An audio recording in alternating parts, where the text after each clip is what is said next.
खरं म्हणजे आपला देश स्वतंत्र झाल्यानंतर आपला पहिला नारा काय होता? तर प्रत्येकाला अन्न वस्त्र निवारा मिळाला पाहिजे, हा आपला नारा होता.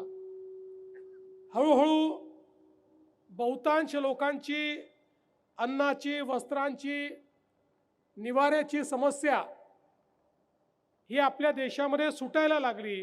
पण आज अन्न वस्त्र निवाऱ्यासोबत सगळ्यात मोठी गरज आहे ती शिक्षण, आरोग्य आणि रोजगाराची.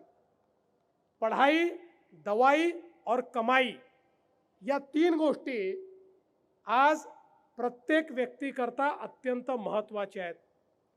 आणि नेमकी ही गोष्ट जर कोण्या द्रष्ट्या नेत्याच्या त्या ठिकाणी मनामध्ये आली असेल तर त्या नेत्याचं नाव आहे अमरीश भाई पटेल. आज आपण बघा, 4 इंजिनिअरिंग कॉलेज, 5 फार्मसी, 1 कृषी महाविद्यालय, 72,000 विद्यार्थी आणि जवळपास 44,000 विद्यार्थी इथे शिकतात.